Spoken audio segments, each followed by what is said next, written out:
pertanyaan di Zoom meeting kita tadi siang ya, apa yang harus dipelajari, apa yang harus disiapkan, Anda bisa download ini produk overview ya, sedikit nanti kita bahas, kemudian ya sources lainnya yang diperlukan untuk pembelajaran di kelas ini bisa Anda download ya.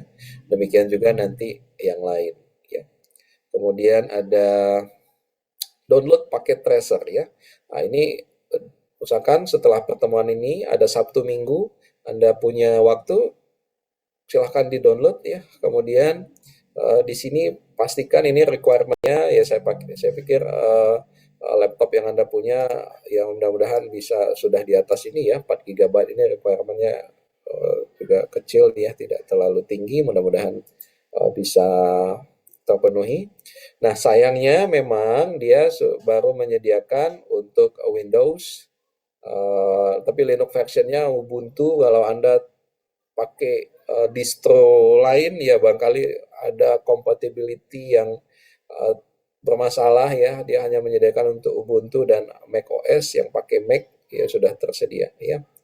Jadi silakan di-download sesuai dengan versi OS dan bit yang Anda punya ya, 64 bit atau 32 bit. Kalau yang lain yang ada pilihan hanya 64. Download.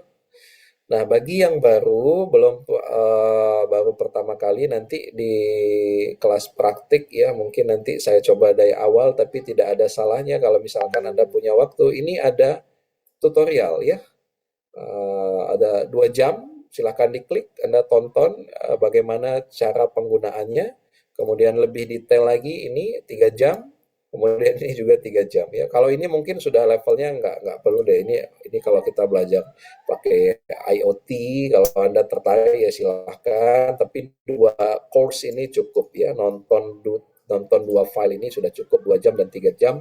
Ada jeda Sabtu Minggu, saya pikir cukup untuk Anda bridging ya, bagi yang belum pernah menggunakan paket tracer atau di Networking Academy sebelumnya, silahkan dipakai ya. Kemudian Anda juga bisa, ini ada alumni courses, ada mana ya, ada termasuk nanti ada Anda bisa dapat lowongan pekerjaan ya, kalau tidak salah itu juga ada, saya lupa, Convergence Hub atau di alumni ya, saya lupa ya. Kemudian selain Anda hari ini ikut CCNA ya, nah Cisco juga menyediakan banyak sebetulnya, ada yang tentang jaringan, ada yang tentang internet opting, ada tentang operating system, infrastructure automation, programming, cyber security. Pakai tracernya sendiri pun dia sediakan coursesnya, Anda bisa lihat ya.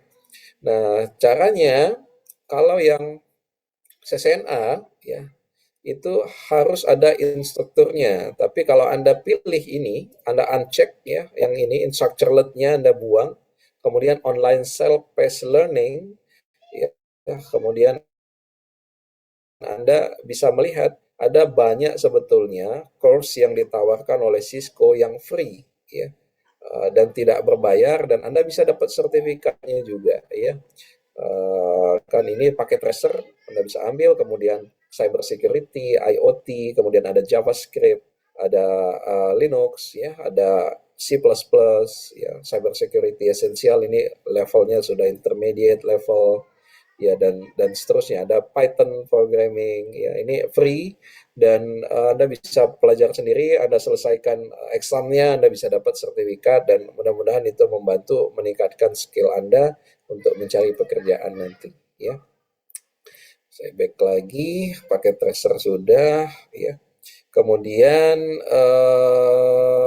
apa lagi ya, kalau mengganti password dan lain sebagainya, klik di my profile ya. Kemudian selanjutnya nanti adalah terkait dengan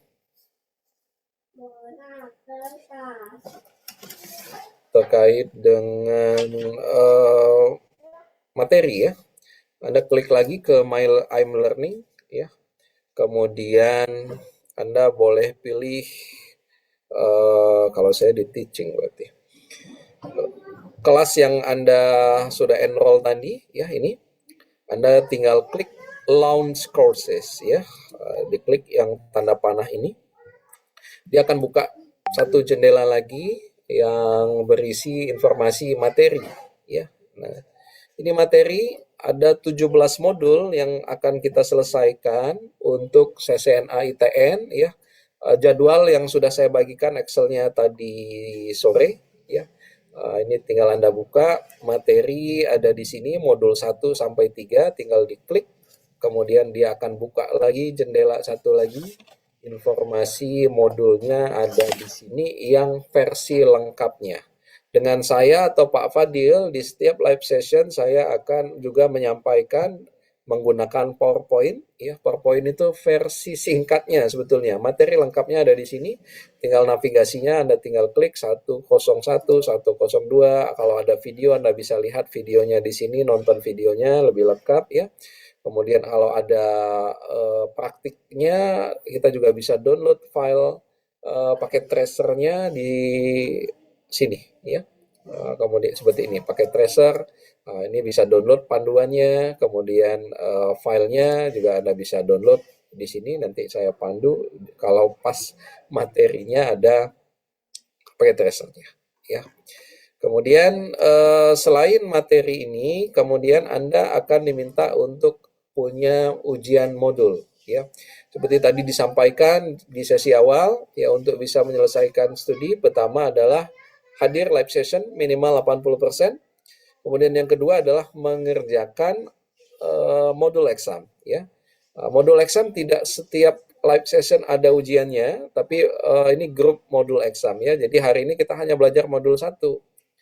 Belum ada live modul examnya. Modul examnya nanti setelah Anda menyelesaikan modul 3 sekaligus ujiannya. Modul 1 sampai 3 dalam satu kali take, kurang lebih ada 20 soal. 20 soal itu ada yang dari modul 1, ada yang dari modul 2, ada yang modul 3 digabung ya. Nah, khusus hari ini ada presensi, silahkan Anda klik presensinya. Kemudian nanti silahkan dicentang hadir on time atau hadir terlambat, kemudian silahkan di save. Ini saya buka dari jam 7 tadi sampai nanti jam 10 malam, kemudian tinggal Anda save seperti ini. Anda sudah mengisi absensinya ya nanti. Kemudian ya seterusnya materinya ada semua di sini ya. Apa lagi ya? Oke, termasuk nanti di akhir ada yang namanya setiap akhir ada, kita kan ada jenjang, ada ITN, ada SRWE, ada ENSA. Selain modul exam, Anda perlu menyelesaikan 2 ujian lagi. Yang pertama adalah final skill exam. Final skill exam ini adalah ujian praktik menggunakan paket tracer, karena kita online pakai paket tracer. Kalau kita offline sebetulnya dia menyediakan opsi kalau praktiknya itu menggunakan hands on lab ya. Pakai lab yang sebenarnya ya. Kemudian setelah menyelesaikan ini nanti ada final exam untuk materi CSNA ITN ya. Untuk lulus minimal skornya 70% ya. Total soal kurang lebih 70 sampai 80 ya. Nanti Anda bisa lihat ya di situ. Jangan khawatir, kita bisa diskusikan ya kalau ada kesulitan-kesulitan yang nanti Anda temui ya. Gitu. Oke, sampai sini dulu. Kalau ada yang mau ditanyakan atau didiskusikan, saya persilahkan. Boleh lewat chat atau boleh Anda tanyakan langsung. Saya persilahkan. Kalau ada, ya. Kalau sudah cukup jelas, kita lanjut. Izin bertanya, Pak. Ya, silakan, Hilmi. Untuk sistem tes exam yang paling atas itu nggak perlu dikerjain ya, Pak? Gimana? Sistem tes exam yang di atas Oh, modul satu sampai 3. enggak perlu. Tidak. Jadi yang saya ujikan nanti sesuai dengan petunjuk dari kementerian ya, hanya modul exam. Kemudian dulu sebetulnya pernah semuanya itu dikasih voucher ya, free ya. Tapi sayangnya begini, kemudian karena kan ini kita menggunakan uang negara itu nggak sembarangan ya. Ada namanya BPK itu, Badan Pemeriksa Keuangan. Mereka melihat ya ngapain dikasih kesempatan voucher free untuk anak yang misalkan secara nilai tidak memenuhi syarat, sehingga kalau dikasih voucher maka peluang dia berhasil itu kecil gitu. Kemudian yang kedua adalah ada keterbatasan anggaran kemudian ya, sehingga pada akhirnya tidak semua punya kesempatan untuk bisa mendapatkan pendanaan itu. Jadi ini seperti beasiswa ya.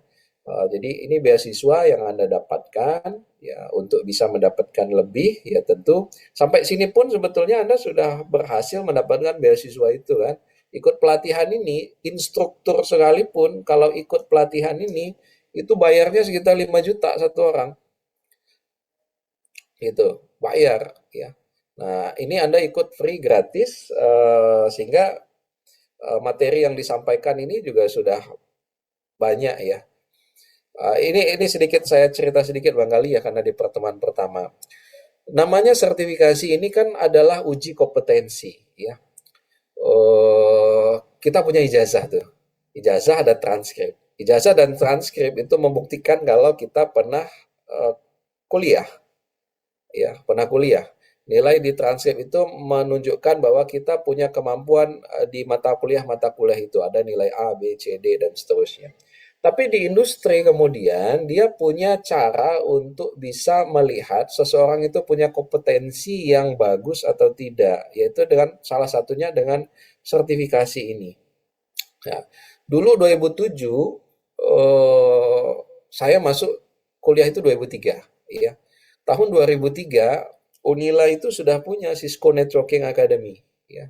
Di semester-semester awal itu saya sudah berpikir dengan kawan-kawan itu karena memang awalnya cita-citanya memang kerja di telco ya.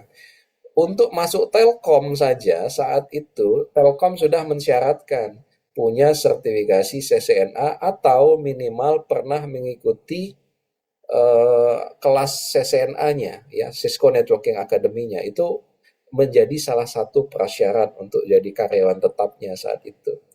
Nah, di satu sisi saya menyadari saya berasal dari barangkali dari sisi perguruan tinggi bukan yang paling top misalkan di Indonesia, berarti saya harus punya brand, bukan branding saja tapi punya punya modal lebih lah untuk bisa bersaing. Dari situlah saya kejar itu sertifikasi Cisco. Tapi problemnya adalah tadi bayar. Tahun 2003 itu satu level ya, dulu sebelum ke CCNA versi 7 yang saat ini Anda ambil, itu untuk menyelesaikan CCNA itu ada 4 tingkatan. Satu tingkat ini bayarnya 350.000. Tahun 2003, biaya hidup saya per bulan itu hanya 300.000. Dengan 10.000 per hari itu cukup untuk makan sampai malam. Ya. Itu bandingannya. Ya. Karena saya nggak mampu, saya nggak ikut akhirnya. Meskipun di ujung akhirnya ada tawaran justru jadi instrukturnya. Itu sehingga saya punya sertifikat CCNA dan itu saya tularkan tuh ke kawan-kawan saya seangkatan. Ada yang seangkatan, ada yang kakak tingkat, ada yang adik tingkat. Saya ajak ini, kita punya CCNA tahun 2007 itu udah naik jadi 650.000 per jenjang tuh. Ya, studentnya lumayan banyak. Sebagian besar ada yang kakak tingkat saya, seangkatan maupun adik tingkat saya. Dan rata-rata yang menyelesaikan CCNA-nya dengan baik saat ini ada yang sudah jadi karyawan tetap di Telkomsel, ada yang di Telkom, ada yang di XL, ya, ada yang di Bank Indonesia dan ya alhamdulillah dengan itu mereka terbantu ya, karena memang tadi digital talent itu kan sangat dibutuhkan saat ini ya.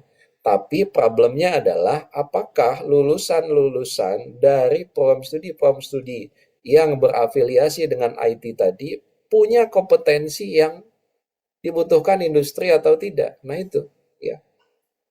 Sementara CCNA ini kalau kita lulus ya dengan baik, maka itu sudah punya jaminan bahwa CCNA ini sudah dibuat kurikulumnya sedemikian rupa. Kalau Anda menguasai CCNA, maka dia pasti punya kompetensi untuk mengelola jaringan dari skala kecil sampai menengah. Cukup. ya level satu universitas, ya level satu kantor itu cukup kemampuannya.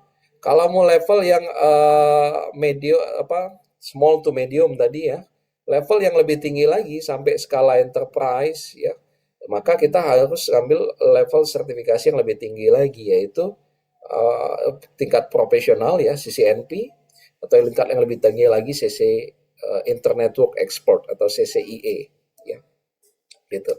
Nah, ya itu nanti dikejarnya nanti karena biasanya ketika Anda nanti sudah bekerja di sebuah perusahaan, kalau perusahaan Anda butuh seorang karyawan yang punya level tersebut, maka Anda biasanya dibayari untuk ikut kursusnya dan sertifikasinya itu dibayarin kantor ya.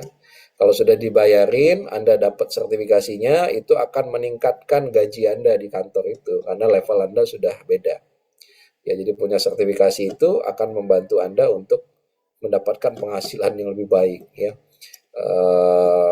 Sana sangat dihargai. Jadi mudah-mudahan dengan informasi tersebut ya ini jangan disia-siakan ya bahwa eh, kesempatan ini barangkali tidak semua rekan-rekan Anda itu bisa ikut atau yang kemarin bahkan sudah mendaftar ada yang tidak lulus juga ya. Jadi dimaksimalkan karena ini akan sangat membantu karir profesional Anda manakala Anda mau nanti jadi bekerja di sektor profesional ya gitu. Oke, itu Wildan ya. Agak panjang jadinya ceritanya. Ada lagi? Silakan. Oke Pak, Pak, terima kasih Pak infonya. Ya, ada. Kalau tidak ada, kita lanjut ke kemana ini? Ntar saya buka dulu.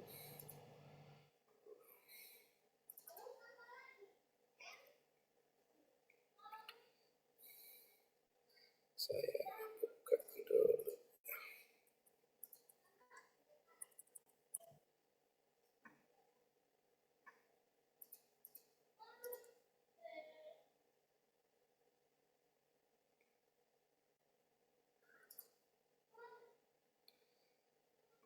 Oke, sebentar. Saya cari filenya.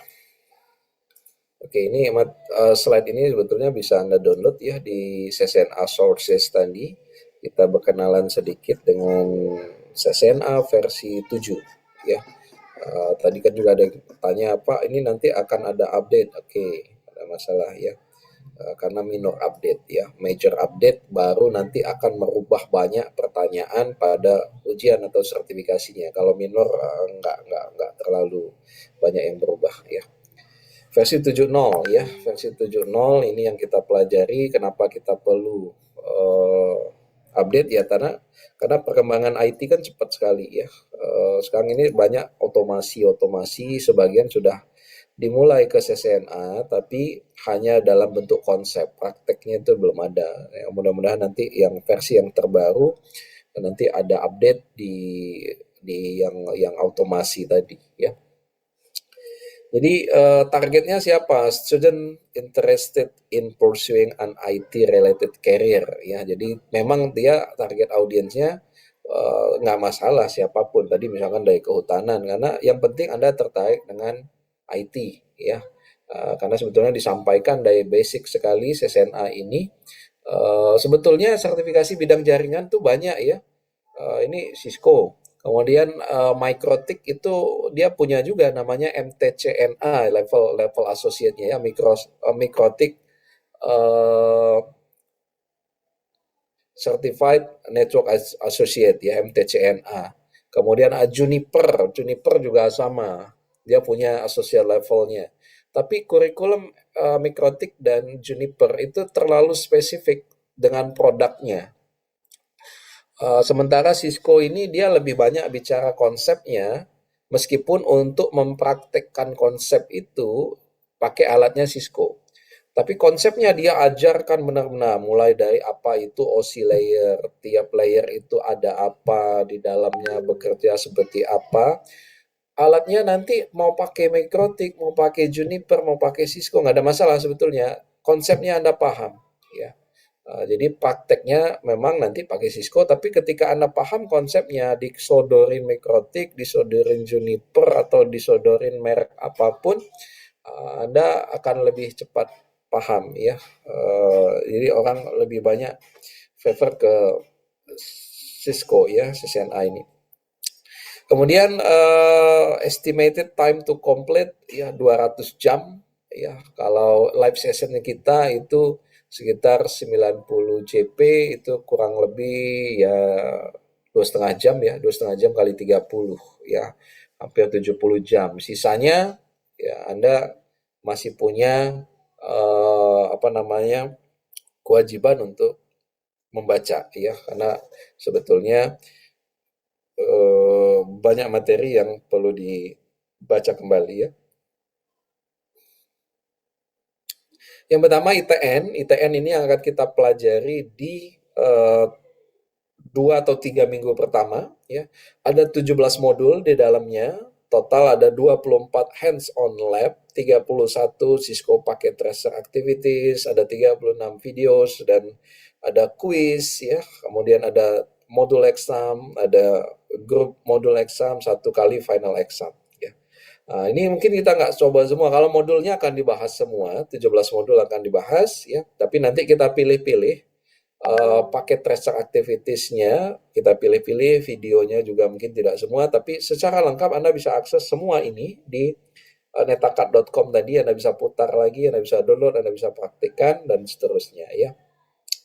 Ini kurang lebih diselesaikan dalam 70 jam sebetulnya idealnya. Kalau semua ini perlu dicoba satu-satu ya. Tapi karena kita waktunya terbatas ya, 70 jam itu untuk semua ya. Gitu. Kemudian yang selesai ITN, kita akan lanjut ke SRWE, Switching, Routing, and Wireless Essential ya. Sebetulnya di ITN ini, karena dia mengajarkan mulai dari basic, bagi yang apa ya, yang tidak hobi membaca gitu, apalagi bahasanya bahasa Inggris ya. ITN ini biasanya agak membosankan gitu ya, dibanding dengan SRWE dan ENSA yang lebih banyak praktiknya. Tapi kuncinya justru di ITN. Ya, kenapa? Karena ITN itu mengajarkan bagaimana jaringan itu bekerja. Ya. Ada pekerjaan di jaringan, misalkan Anda jadi junior cyber security specialist ya. Kerjaan Anda adalah menginspeksi paket yang masuk ke jaringan, menganalisis paket itu, maka sebetulnya ilmu yang Anda pelajari di ITN ini udah cukup.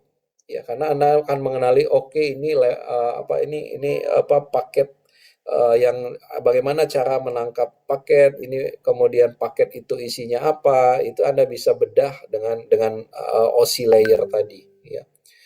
Jadi basic pondasinya itu ada di ITN ini ya, walaupun nanti teorinya lebih banyak ya dibandingkan SRWE dan ENSA yang lebih banyak praktikumnya ya. Tapi mudah-mudahan Anda tidak cepat bosan sehingga Anda bisa memahami cara kerja jaringan dengan CCNA ITN ini ya. Kalau yang SRWE nanti ada 16 modul ya, dan seterusnya. Kemudian terakhir nanti ada ENSA modulnya lebih sedikit, 14 modul ya, tapi prakteknya lebih banyak nih ya. Nanti kita akan lebih banyak praktek di sini ya. Kemudian apalagi yang perlu saya jelaskan ya. Ini organisasi dari setiap modul ya. Kemudian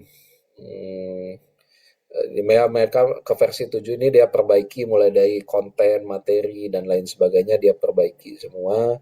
Kemudian sertifikasinya ini ya, sertifikasinya itu yang perlu dipelajari 75% itu adalah kemampuan terkait dengan IP Foundation ya. Jadi dari ITN, SRWE, terkait dengan protokol, terkait dengan konfigurasi, switching, kemudian routing basic, itu 75% ujian CCNA itu akan bahas itu. Security 15%, network automation hanya 10% ya. Itu. Jadi sekali exam dapat CCNA ya. Kemudian Ini yang dipelajari 17 modul di ITN, 16 modul di SRWE, dan 14 modul di ENSA. Ya. Nah, sebetulnya pilihannya nanti ada banyak setelah menyelesaikan CCNA. Anda boleh ambil nanti subspesialis, itu ada CCNA Security atau CCNA Cyber Operation, atau Anda ambil CCNP, ya. Itu. Ini groupingnya, jadi ujiannya per grup tadi ya, misalkan 1, 2, 3, 4, 5, modul 1 sampai 4 SRWE ini sekali ujian di switching concept and VLAN, dan seterusnya ya. Anda bisa download ini, kemudian ini nanti setiap bagian ada quiz ya, Anda bisa coba-coba di quiz sebelum nanti ke modul exam ya. Ini Anda bisa buat sampai nanti setiap kali Anda ujian nanti Anda bisa lihat feedback ya. Saya gagalnya di mana. Dari setiap pertanyaan itu Anda bisa monitor ya, di bagian mana Anda nggak bisanya ya. Itu. Oke, ini beberapa lab nanti memang di CCNA ada versi 6 versi 7 ada beberapa tambahan, di situ ada wireless router dan lain sebagainya, nanti kita lihat di praktikum ya. Oke, apalagi bahasa dia lebih banyak memang, tapi sayangnya sampai sekarang belum ada bahasa Indonesia. Kemudian habis ya. Oke. Nah, itu sedikit overview. Jadi ada CCNA ITN, ada CCNA SRWE, dan CCNA ENSA ya, untuk kita bisa selesaikan. Oke. Masih ada yang kendala untuk mendaftar? Saya cek dulu Bapak yang sudah berhasil.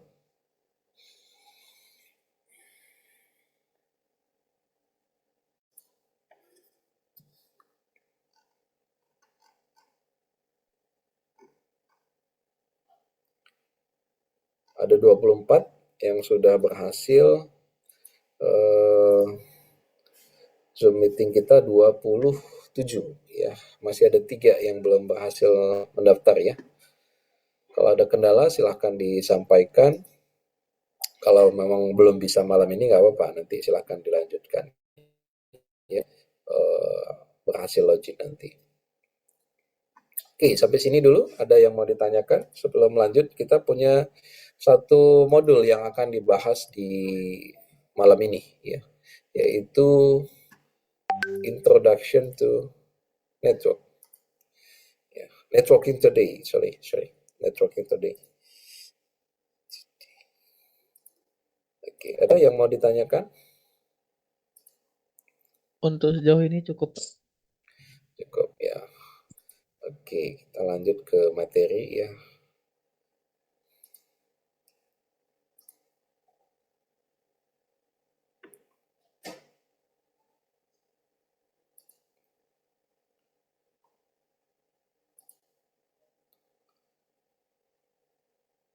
Oke, modul 1 ya. Anda boleh buka, karena kalau tidak salah PowerPoint-nya Anda nggak bisa download ya, tapi Anda punya materi lengkap yang web based tadi ya, yang web based tadi Anda bisa buka, lebih detail ada di situ ya. Nah, modul 1 ini sebetulnya menjelaskan ada beberapa materi yang akan kita bahas ya. Yang pertama adalah tentang menjelaskan bagaimana sih sebetulnya sekarang itu kita sebetulnya sudah sangat tergantung pada jaringan ya, dengan teknologi ya, bagaimana kemudian network ini sangat mempengaruhi kehidupan kita, khususnya kita yang di Sumatera kemarin baru diuji ya. Kami di Lampung kemarin hampir 1 kali 24 jam mati lampu. Wah, itu celaka ya. Saya itu juga sudah jarang ngantongin uang cash ya, bayar pakai QRIS ya, bisa pakai GoFood, GoPay dan lain sebagainya. Jadi sudah sangat tergantung dengan media. Begitu kemarin mati lampu 1 kali 24 jam, saya nggak ngantongin uang cash ya, ke ATM mati semua. Wah, itu udah sangat menunjukkan bahwa kita sudah sangat tergantung pada network ya, pada jaringan. Kemudian nanti akan dijelaskan terkait dengan komponen pada jaringan seperti apa, kemudian topologi dan representasinya, kemudian tipe-tipe jaringan, bagaimana internet terkoneksi, ya, kemudian ada reliable network, tren pada jaringan, masalah security. Nah, ini baru kita punya kasus yang kasus skala nasional ya, terkait dengan isu security. Mungkin basicnya sangat basic sekali sebetulnya yang disampaikan nanti di SSNA ini ya. Beberapa ada modul free yang bisa Anda download sehingga Anda bisa lebih memahami terkait dengan security. Kemudian terakhir adalah IT profesional, ini akan menjelaskan beberapa karir yang bisa Anda temui ketika Anda menguasai bidang atau kompetensi jaringan ya. Gitu. Nah,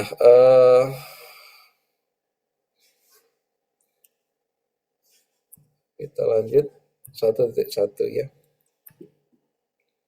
Nah, ini ada videonya. Sebetulnya dengan video ini Anda bisa melihat karena di sini nggak bisa di play sepertinya ya.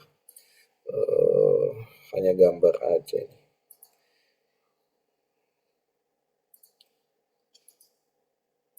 Nggak bisa di play, silahkan di play videonya di versi web ya. Nanti akan ada gambaran bagaimana kita sudah sangat tergantung pada jaringan ya. Jadi dengan jaringan maka ada no boundaries ya, nggak ada batasannya ya. Kita bisa berinteraksi, apalagi dengan zaman sekarang. Cisco sudah mengemukakan konsep connecting peoples ya. Connecting peoples itu sejak tahun 2010 ya. Artinya 15 tahun yang lalu Cisco itu sebetulnya sudah ngomong bahwa dengan jaringan itu bukan lagi menghubungkan komputer dengan komputer, tapi sudah orang dengan orang ya. Apalagi sekarang ada kita punya WhatsApp ya, kita mungkin pakai Zoom meeting seperti saat ini dan lain sebagainya. Jadi yang sudah dikoneksikan itu adalah orang dengan orang, bukan lagi komputer dengan komputer ya. Nah, sehingga kita bisa membentuk global communities ya, jaringan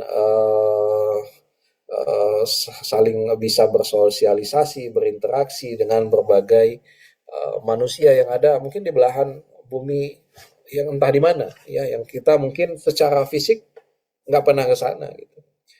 Bahkan sekarang ini ada tren di mana dia bisa, apalagi kemarin dengan adanya COVID ya, maka dia bisa kerja dari mana pun,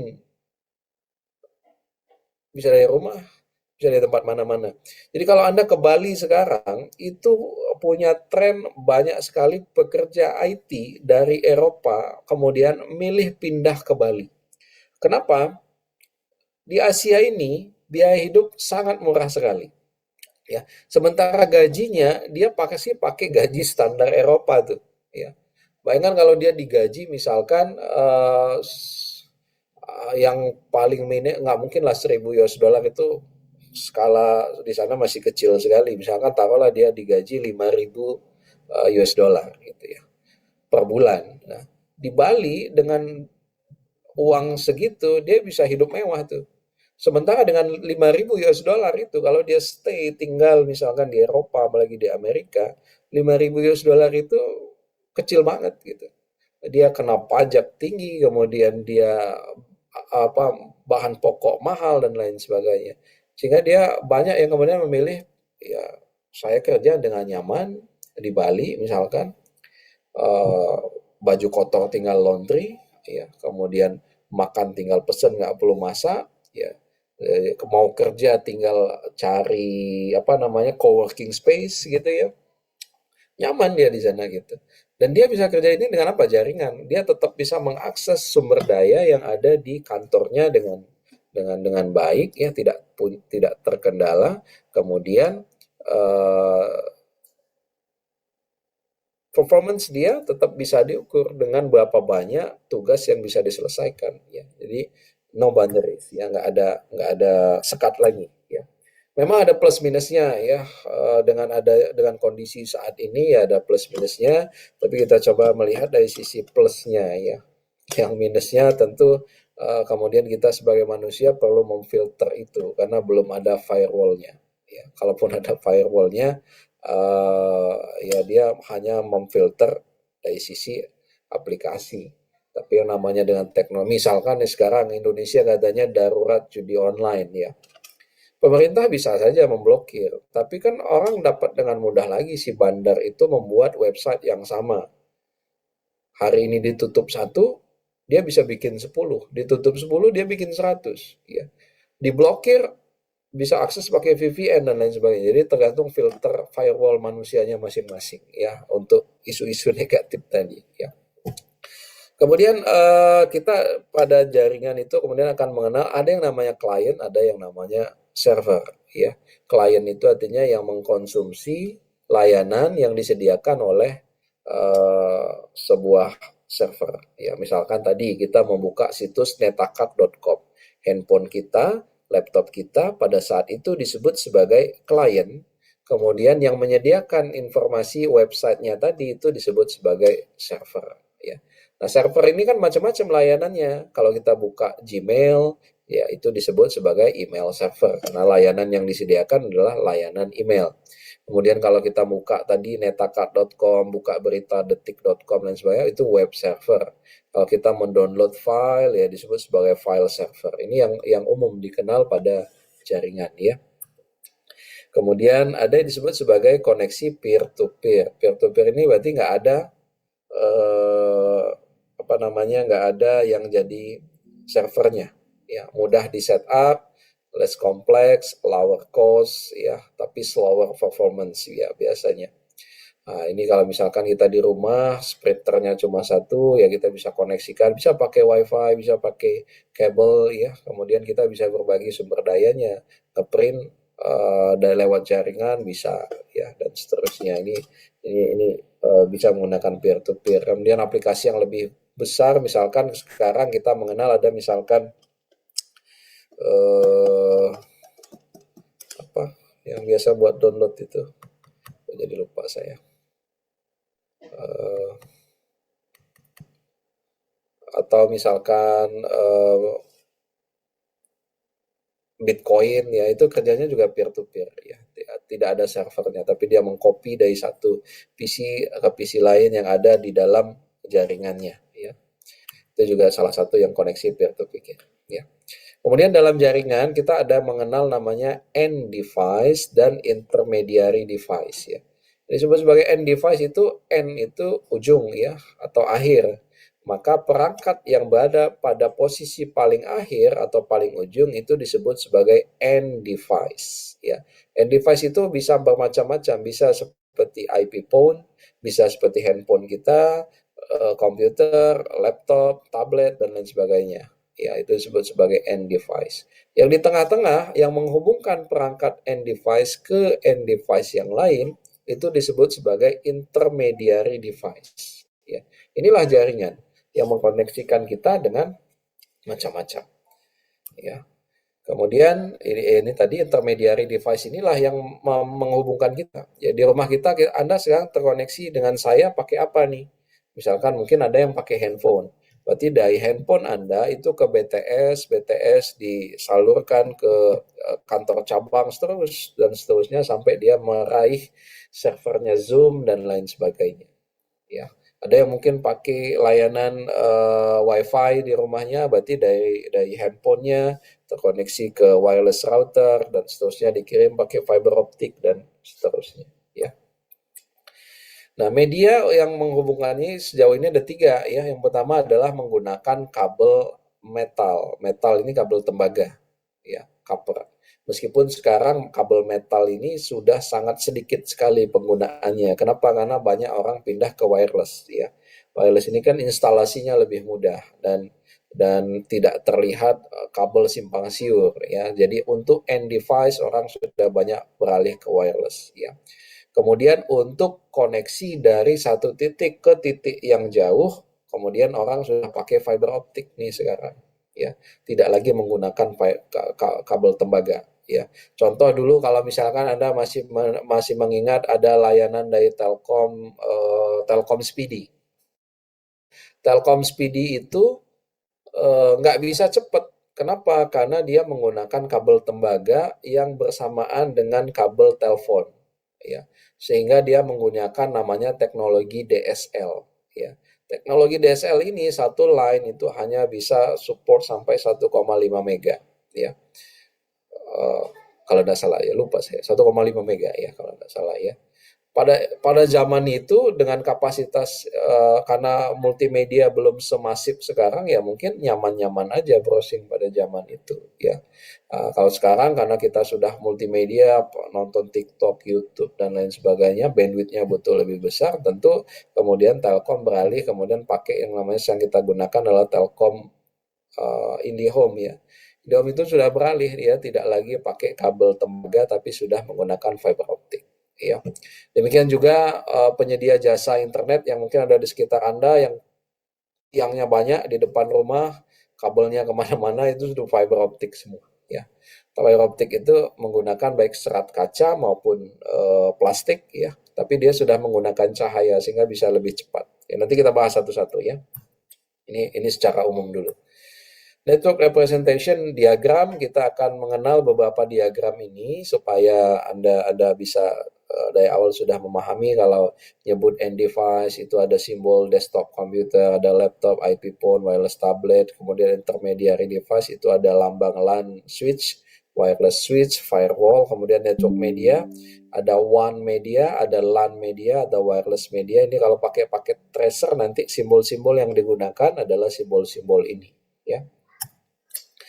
Kemudian topologi, kita akan mengenal topologi. Ya, kalau misalkan Anda dulu pernah menggambar, ya, atau Anda bekerja di sebuah perusahaan telekomunikasi, Anda diminta gambarin dong topologi jaringan di kampus kita atau di kantor kita. Anda menggambarnya dengan dua cara. Dia mau secara fisikal atau secara logical. Ya, kalau kita diminta menggambar secara fisikal, maka aspek fisiknya yang diisikan di situ. Gambarnya mungkin sama ya, ada router, ada switch, ada server, tapi aspek fisiknya yang ditulis di situ ya. Misalkan web servernya ada di rak nomor 2 ya, laci nomor 1, shelf 1 ya. Kemudian email ada rak nomor 2, shelf 2, file server dan seterusnya ya. Kemudian server room ini ada di ruangan 2158. Jadi aspek fisiknya ya yang digambar. Tapi kalau kita logicalnya, maka alamat logiknya yang digambar, IP-nya berapa, portnya berapa, FA01 itu portnya, port si server ya. Kemudian alamat jaringannya berapa, itu disebut sebagai logical topology. Boleh nggak Pak digabung physical dan topologinya dalam satu gambar? Nggak apa-apa juga. Ya. Yang penting Anda paham ada alamat logical, kemudian ada posisi fisiknya. Ya. Fisik si alat. Ya. Kemudian ini tipe-tipe jaringan, ada small home, kemudian Anda layanan IndiHome itu disebut sebagai small home ya. Kemudian small office, home office ya, satu kantor yang punya karyawan 5 sampai 10 itu small office ya. Mungkin dengan small office itu 1-2 wifi cukup ya. Tapi kalau udah medium to large ya, satu sekolah ya nggak mungkin cukup satu wifi, dia harus install beberapa wifi untuk menghubungkan antar wifi. Anda perlu switch ya dan seterusnya sehingga perangkatnya jadi banyak, medium to large ya. Kemudian setiap titik-titik tadi dihubungkan satu sama lain untuk internet, maka kita terkoneksi dengan seluruh jaringan yang ada di dunia ya. Gitu. Kemudian kita mengenal ada istilah namanya LAN dan WAN ya. Nah, apa bedanya? Local area network dan wide area network. Itu biasanya ini. Pertama adalah size area cover ya. Ukuran area yang dilayani ya. Kemudian jumlah user yang terkoneksi, jumlah dan tipe layanan yang disediakan, kemudian area yang menjadi tanggung jawabnya ya. Kalau skupnya kecil, satu kampus, satu rumah, satu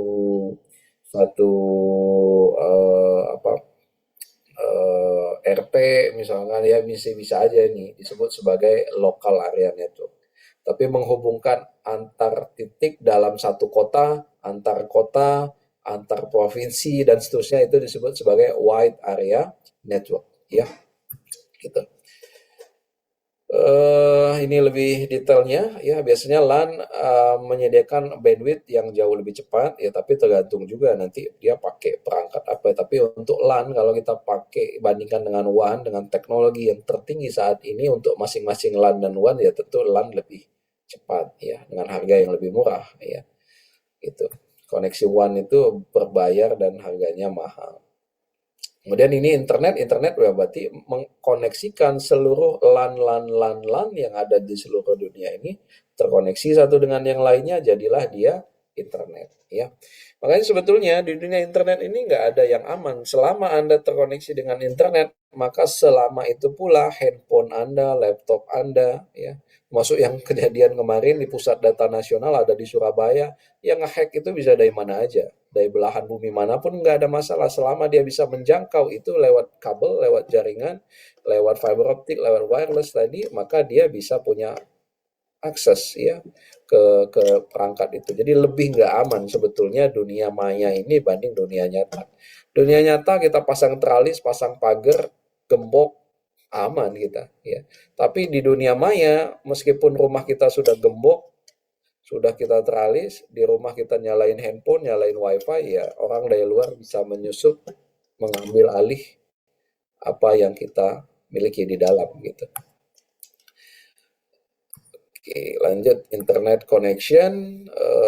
Ini teknologi internet ya, tadi saya sudah menyinggung ada DSL ya dan seterusnya. Nah, ini beberapa teknologi ya, menggunakan kabel itu ada DSL.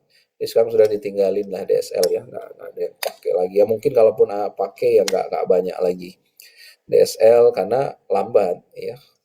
Kemudian yang sekarang kita pakai adalah seluler ya. Seluler ini teknologinya juga banyak ya, meskipun dikelompokkan seluler. Sekarang kita pakai teknologi 4G dengan LTE ya. Kemudian nanti sebentar lagi atau bahkan beberapa sudah menikmati ya teknologi 5G. Kemudian nanti mungkin ada 6G dan seterusnya, macam-macam yang seluler ya. Kemudian ada satelit, kita sekarang mengenal lebih Starlink ya, produknya Elon Musk ya. Ini juga salah satu yang kemarin heboh ya di Indonesia, meskipun sebetulnya cara kerjanya nggak langsung satelit to satelit ya, dia tetap punya ground station ya. Tapi komunikasi awalnya memang pakai satelit, dari satelit diturunkan lagi ke ground stationnya ya bisa pakai fiber optik dan lain sebagainya. Kemudian dial up telepon ya lebih nggak dipakai lagi. Dulu sebelum Speedy ada namanya Telkomnet Instan, yaitu cikal bakal atau awal-awal internet di rumahan ya, karena pakai modem itu kecepatannya hanya 1,5 mega, nggak nyampe ya zaman itu ya. Kemudian layanan bisnis ya, ini biasanya kalau kampus, kantor, kalau dia langganan langsung ke penyedia internet, dia bisa langganan ini, dedicated list line ya, Metro E, dia narik kabel langsung fiber optik ke masing-masing lokasi dengan bandwidth yang kapasitasnya lebih besar ya. Misalkan Unila saat ini langganannya 10 gigabit ya, ada 5 gigabit ke masing-masing 5 gigabit ke dua provider yang berbeda. Kemudian, nah ini converging network, meskipun sekarang sudah mengalami ini, tapi Cisco sudah bicara lama tentang ini, bahwa kalau dulu pisah-pisah tuh, kalau saya mau langganan telepon, saya ke Telkom. Kalau saya mau nonton TV kabel, saya ke Indovision misalkan. Kalau saya mau langganan internet, saya pasang Telkom Speedy. Udah beda tuh jaringannya. Jalurnya beda-beda. Sekarang ini sudah convergence ya, menyatu satu kabel saja untuk semua media. Nah, makanya layanan IndiHome sekarang itu bisa untuk 3 ya. Bisa untuk telepon, bisa untuk nonton video atau TV, bisa juga untuk paket data ya. kita download dan lain sebagainya nggak ada masalah. Ya, karena semua sudah lewat satu kabel yang sama. Oke, reliable network, ya, jaringan yang bisa diandalkan. Nah, ini pertama adalah sebuah jaringan yang bisa diandalkan itu pertama ada fault tolerance. Ya, fault tolerance itu artinya dia punya toleransi terhadap kesalahan. Nah, ini yang kemarin heboh-heboh ya, termasuk ketika tim Kominfo dan yang nggak heboh kemarin ketika dia rapat dengan pendapat dengan Komisi 1 ya. Dia bilang ini masalahnya bukan tata kelola, Pak. Ini kebodohan katanya kan. Kenapa? Karena harusnya paham ketika membuat sebuah jaringan yang apalagi skala nasional, ya network arsitekturnya harus memenuhi kriteria-kriteria ini. Yang pertama adalah fault tolerance. Fault tolerance itu apa? Ini adalah sebuah kondisi ketika di mana sebuah layanan itu mati, apapun itu, bisa server, bisa switch, bisa firewall, ya macam-macam, maka ada backupnya. Ya, ada backupnya sehingga dia bisa up dalam waktu yang lebih singkat. Ya, itu kuncinya, fault tolerance ya. Jadi klausul 1 ini sudah tidak memenuhi eh, prinsip dari penyelenggaraan IT tadi ya. Tapi tentu barangkali ada keterbatasan-keterbatasan ya, barangkali dari dana, dari kebijakan pemerintah kemarin kan, karena ternyata tenannya ini macam-macam. Tenan bisa bayar backup, ada yang enggak, karena ya sebetulnya balik lagi ya, fault tolerance, reliable network ini ujung-ujungnya duit ya. Untuk menyediakan fault tolerance ini mahal ya, artinya kan ada backup tuh. Switch 1 mati, switch 2 up, berarti dia menyediakan 2 switch. Menyediakan 2 switch dengan berarti cost-nya double. Ya, ini memang jadi masalahnya di situ ya. Memang harus negosiasi antara kebutuhan dengan ini, dengan ekspektasi tadi ya. Mudah-mudahan ya segera pulih yang pusat data nasionalnya dan jadi pembelajaran banyak untuk pengelolaan IT yang ada di Indonesia gitu ya. Fault tolerance tadi. Yang kedua adalah scalability. Kita tidak perlu sebetulnya sejak awal menginvestasikan dalam jumlah besar, dalam servernya harus banyak misalkan, tapi scalable, bisa bertumbuh ya. Tahun ini dananya hanya cukup untuk membeli 1 server, cukup membangun jaringan di 1 titik. Tapi kita sudah menyiapkan tahun depan kalau saya punya dana lagi, saya tinggal colok ke sini, itu bisa nyala, itu bisa terhubung misalkan. Nah, jadi scalable, bisa bertumbuh. Kemudian yang ketiga adalah aspek quality of service, penyediaan layanan. Ya, penyediaan layanan ini macam-macam. Kalau kita berlangganan dengan sebuah jasa provider, maka pasti ada quality of service yang di-state oleh dia. Ya, misalkan layanannya kalau kamu sewa server tempat saya, maka saya bisa pastikan nggak mati lebih dari 5 menit misalkan. Ya. Atau nggak boleh mati, nggak akan lebih dalam setahun itu matinya lebih dari 1 jam misalkan. Itu layanan, quality of service, termasuk juga nanti kecepatannya ya, dan lain sebagainya, itu kualitas layanan ya. Kemudian yang terakhir adalah aspek keamanan. Ini nggak bisa dipisah ya. Aspek security, fault tolerance, scalability, dan quality of service. Security tentu sekarang ini menjadi isu yang sangat penting ya. Meskipun seringkali diabaikan karena tadi biayanya mahal. Ya contoh ya, kita bangun rumah aja. Ya, bangun rumah udah bagus tuh rumahnya.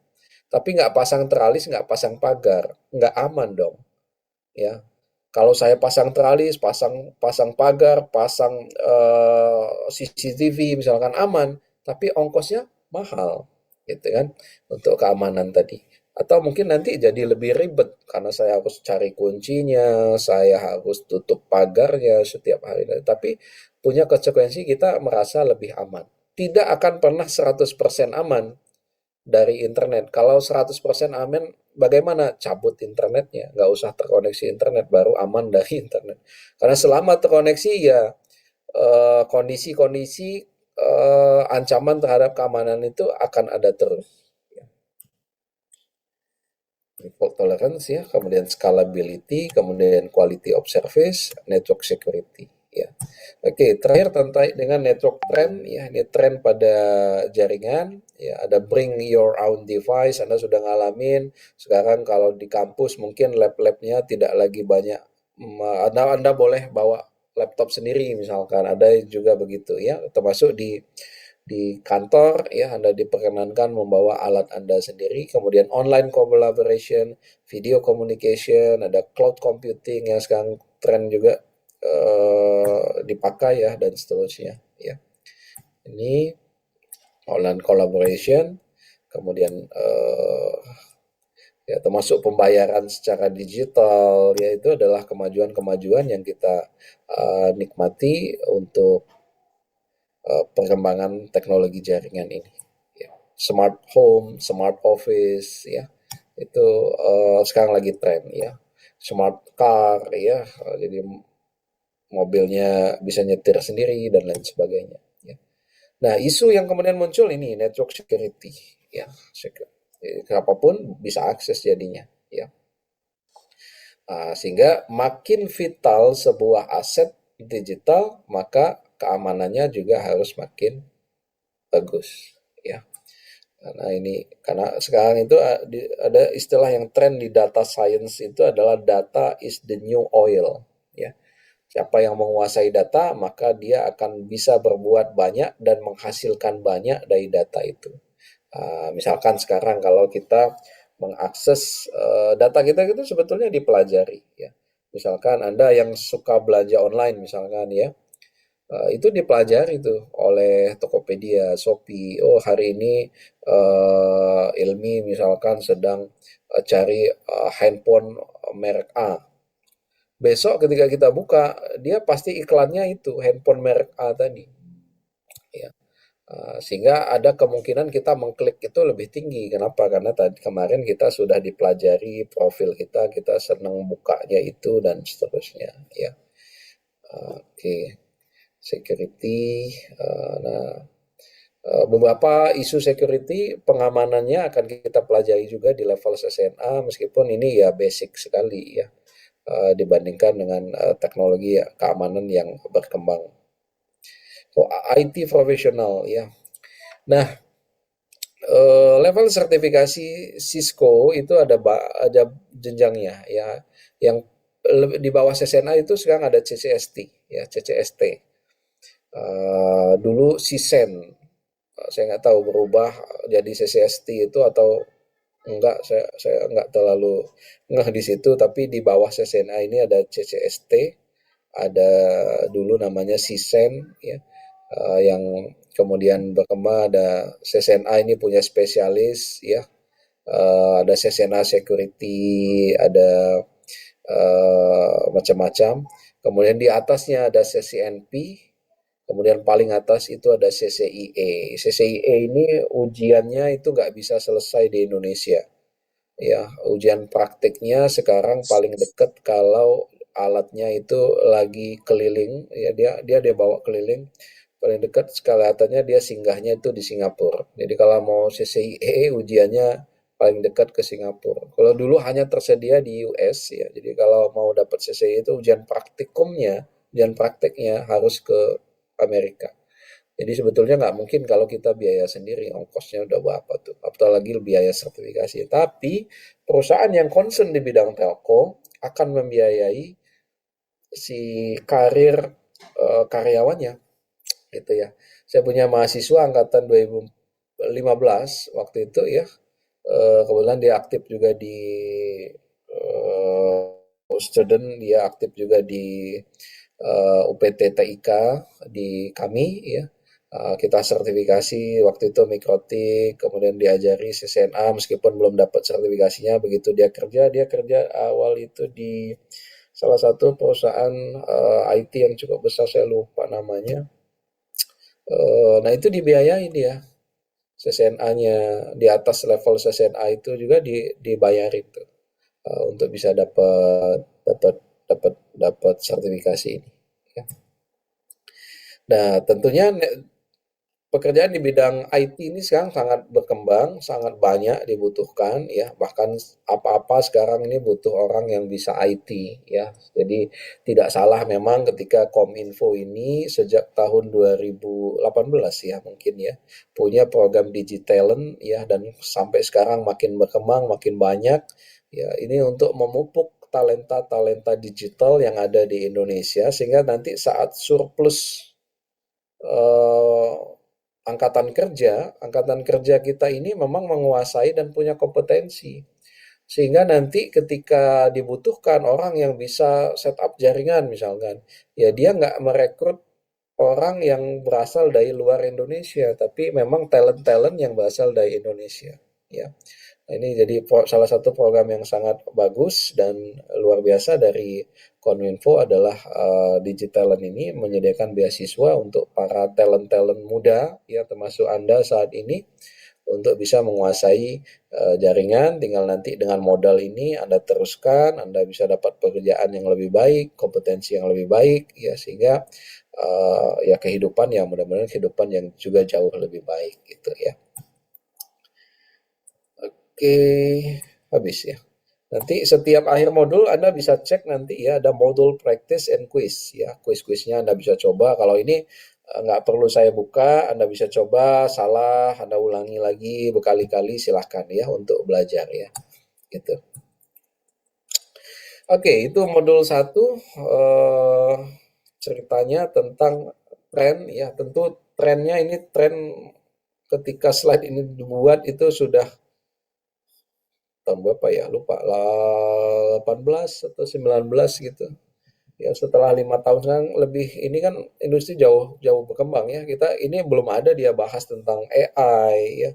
Soalnya dengan ChatGPT aja itu sudah banyak merevolusi proses ya dan pekerjaan baik pekerjaan maupun sekolah ya bisa menggunakan AI semua ya sehingga ada yang namanya industri revolution tadi kita sudah masuk katanya industri revolution 4.0 ya di mana ada disrupsi ya ini nggak bisa kita hindari ada pekerjaan-pekerjaan kemudian diambil alih oleh IT tadi ya kalau Anda lihat sekarang teller bank itu udah jauh berkurang kemudian penjaga gerbang tol itu sekarang udah nggak ada lagi padahal dulu profesi itu ada ya. Atau dari lebih lebih tua lagi misalkan telepon zaman dulu itu ada orangnya yang menjadi switching.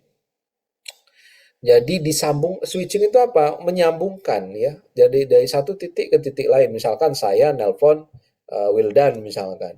Saya itu nelponnya ke operator dulu. Operator itu ada di kantor cabang. Mak, Bapak menelpon siapa? Menelpon Wildan. Oke, Wildannya nomor Bapak ini.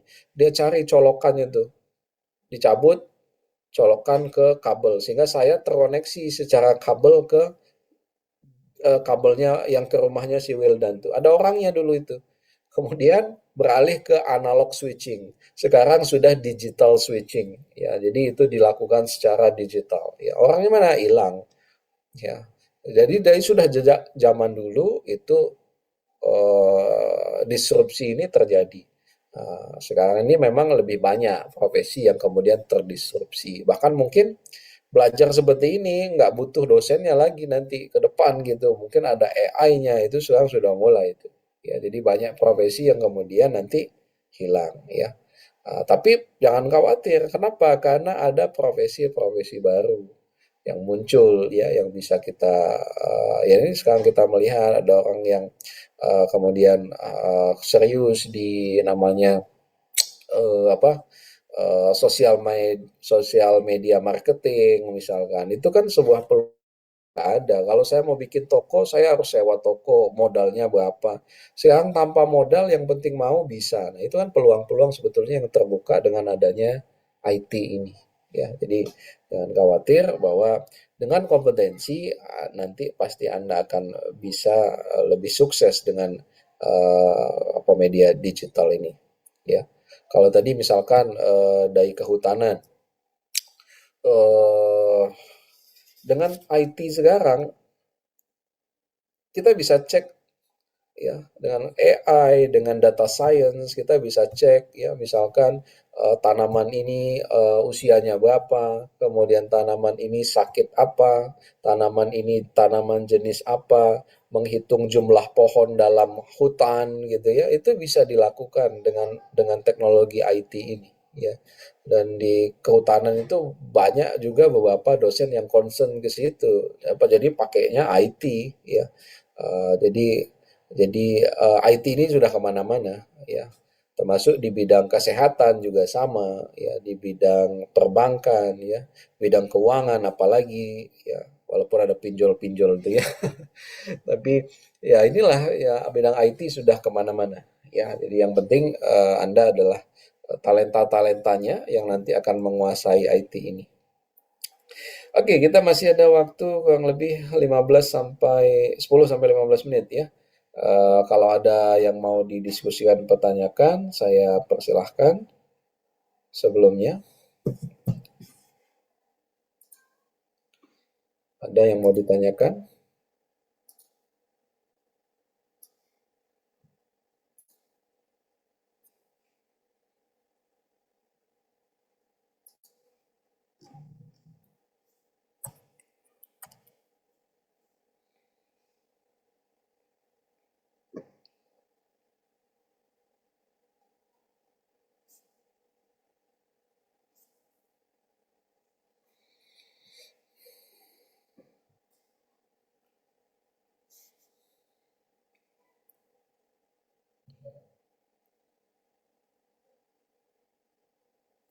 Untuk dari awal saya rasa belum ada, Pak.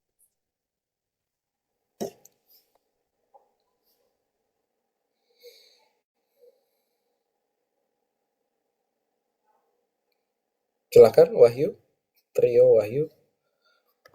Oh, baik Pak, terima kasih kesempatannya. Izin bertanya Pak, terkait teknologi sekarang kan untuk networking kan udah banyak yang beralih ke cloud sih Pak ya. Nah, untuk saat ini melihat dengan status dari Kominfo sendiri kan masih sering kecolongan gitu Pak.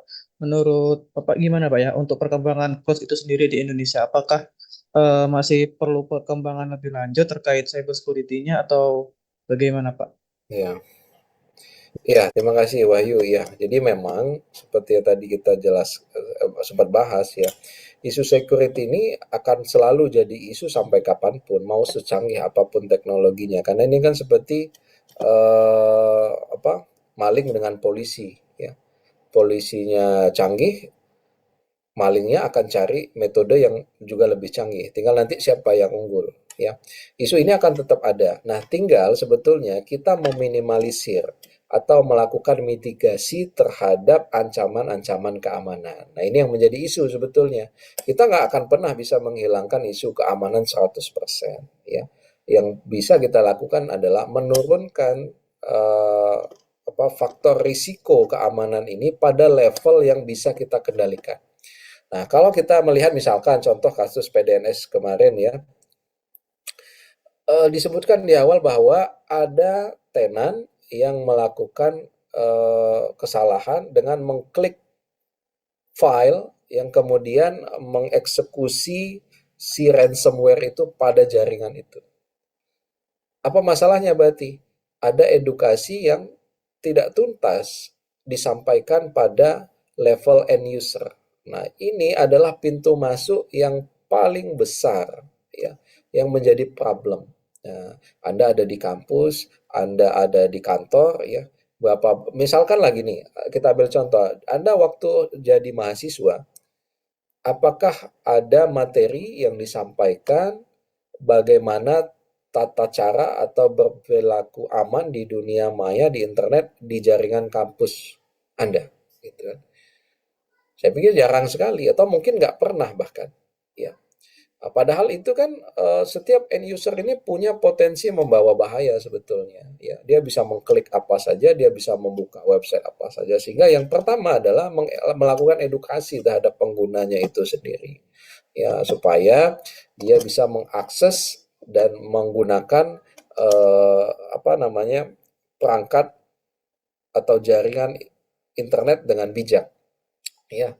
Misalkan di beberapa kampus itu sudah ada kebijakan, selama di kampus tidak bisa mengakses beberapa layanan, ya.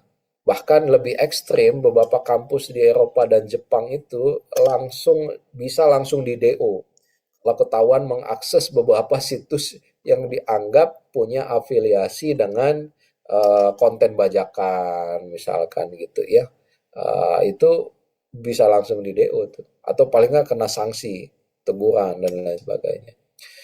Itu ada klausul-klausul, ada kebijakan-kebijakannya. Ini yang sebetulnya yang perlu dilakukan. Termasuk dalam hal ini kita dalam FGA ini, CCNA ini karena ada beberapa isu security jaringan di situ dalam rangka itu ini dalam bentuk edukasi yang nanti Anda menularkan dengan rekan-rekan baik di kampus maupun di tempat Anda bekerja nanti ya sehingga praktik baik ya menciptakan lingkungan yang baik, bekerja dengan bersih di dunia maya itu juga menjadi aspek penting kita sebagai end user. Praktik baiknya apalagi kita menginstal antivirus. Ya kalau Windows punya kemarin heboh Windows Defender. Gitu. Kalau nggak cukup Anda install lagi yang lain. Ya kalau merasa cukup dengan itu karena tahu kalau saya download tertentu buka situs ini nggak usah diklik dan lain sebagainya Anda sudah paham ya nggak ada masalah sebetulnya dengan Windows Defender tadi itu. Tapi kan banyak sekali user yang kita satu kampus misalkan, satu unsri misalkan, satu unsri itu kan ribuan orang tuh, berapa puluh ribu gitu kan. Untuk mengedukasinya nggak gampang itu. Kan? Apalagi ini satu negara gitu kan. Itu jadi potensi keamanan tuh terbuka lebar ya. Jadi poin pertama adalah melakukan mitigasi ya. Ada ya kalau Anda ingin belajar dan security ada beberapa framework atau tata kelola keamanan yang bisa diikuti untuk bisa mengenali ya atau bisa mencegah ya. Itu metodenya banyak ya ada namanya IDS ya Intrusion Detection System. Itu ada softwarenya, ada hardwarenya yang bisa kita tanam untuk bisa mendeteksi ini paket itu di dunia maya di dalam kabel itu informasi yang lewat itu sama seperti orang lewat depan rumah kita. Kalau ada orang lewat depan rumah kita itu mencurigai, kita curigai maling atau bukan, itu kan sebetulnya bisa kita apa namanya? Kita kenali lah ya. Walaupun nggak 100%, yang lewat tuh mau maling tuh. Kita bisa tangkap interogasi. Di dunia jaringan juga berlaku hal yang sama ketika kita memasang perangkat software ya yang berfungsi sebagai IDS misalnya atau IPS Intrusion Prevention System. Paket yang lewat itu dicegat sama dia, diinterogasi dulu. Kamu ini apa? Dari mana? Mau kemana? Mau akses apa? Kalau dideteksi, kamu ini bakal bawa virus nih.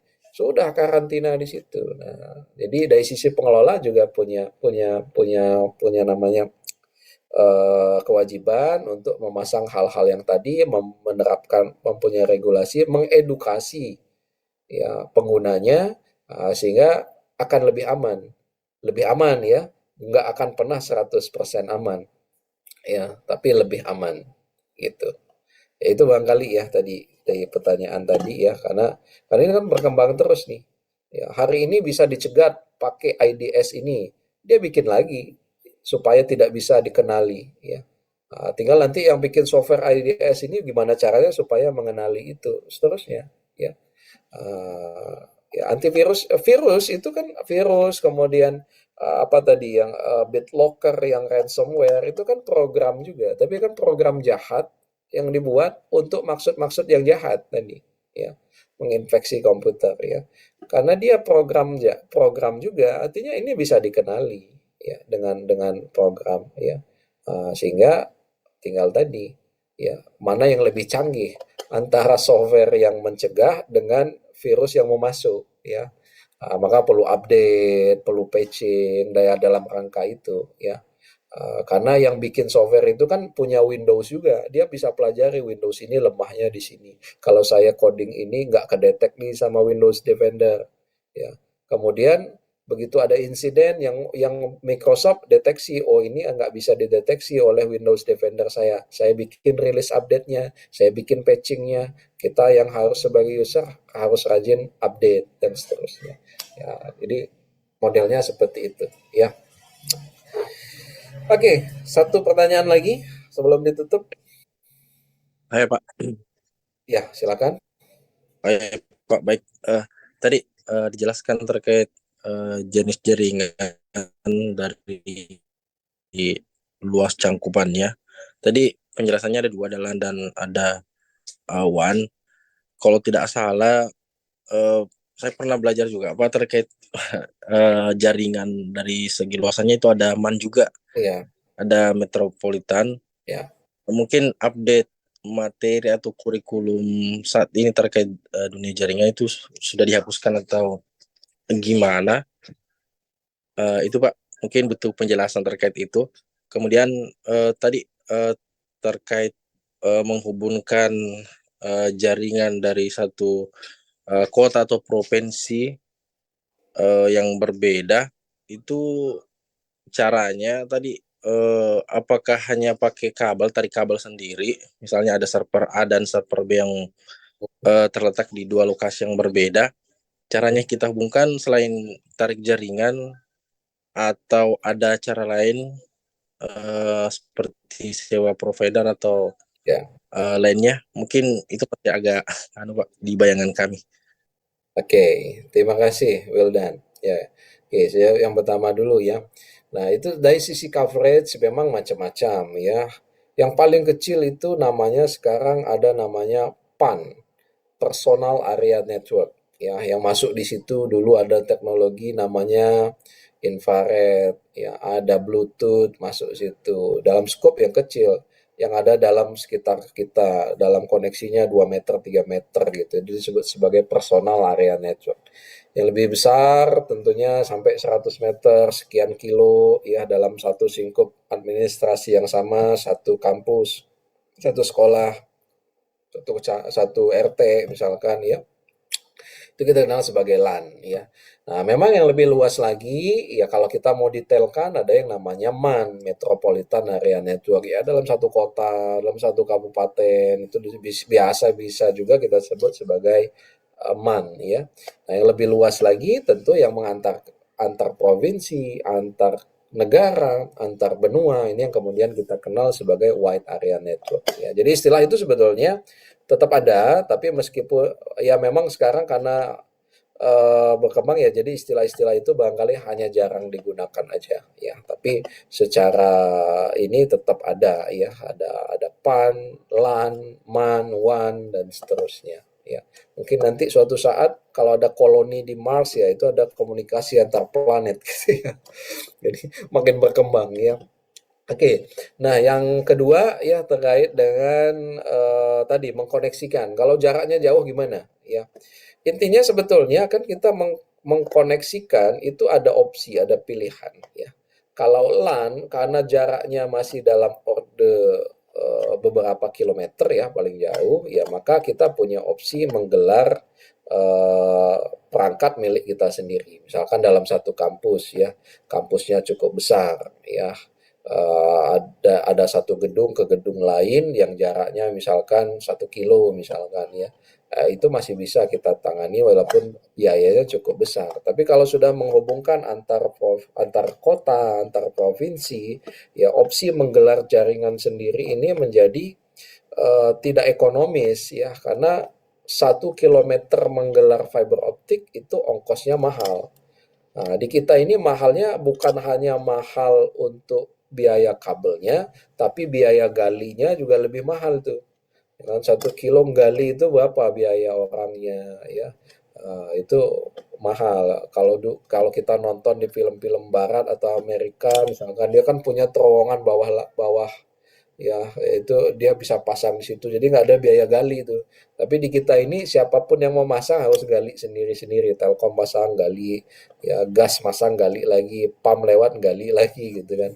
Jadi biayanya menjadi besar. Sehingga opsi yang diambil memang berlangganan dengan pihak ketiga.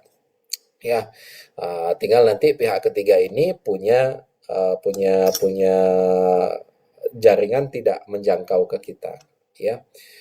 Jadi ini yang disebut sebagai tadi ya, bisa bisa koneksinya publik, artinya internet, ya, kita tidak berlangganan khusus. Ada juga misalkan supaya aman, saya punya kantor cabang nih, BNI di Lampung.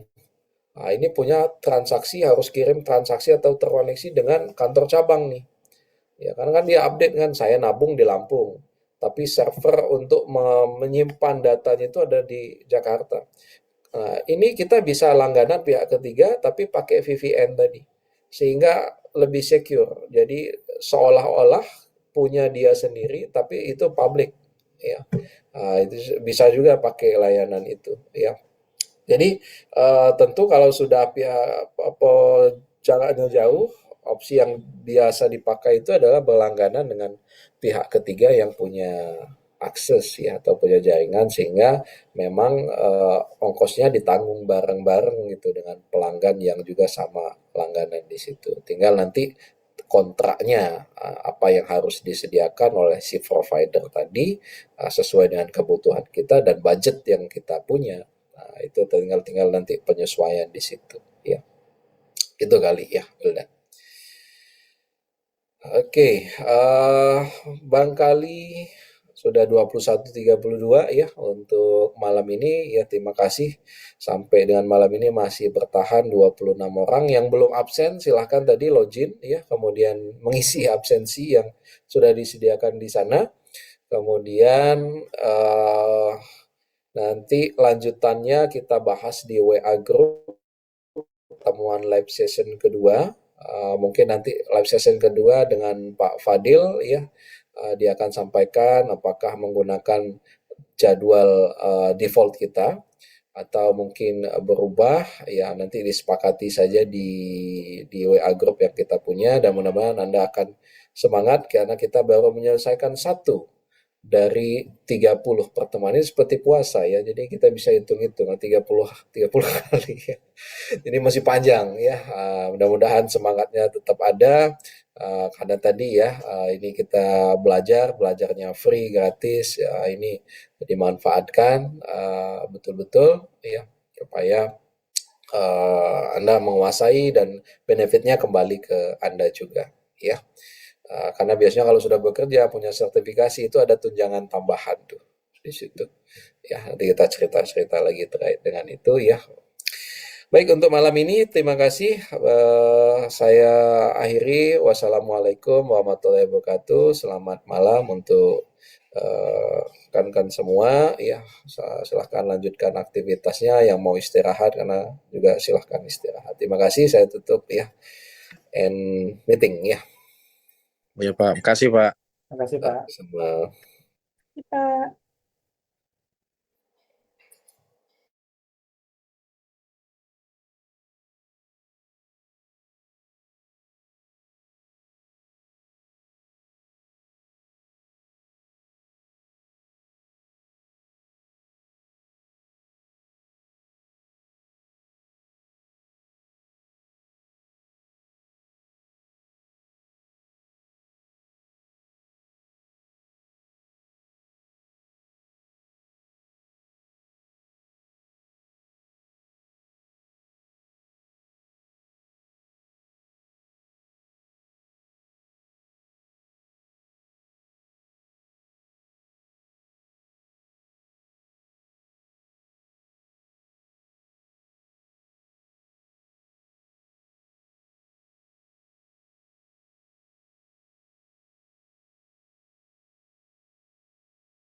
Pak.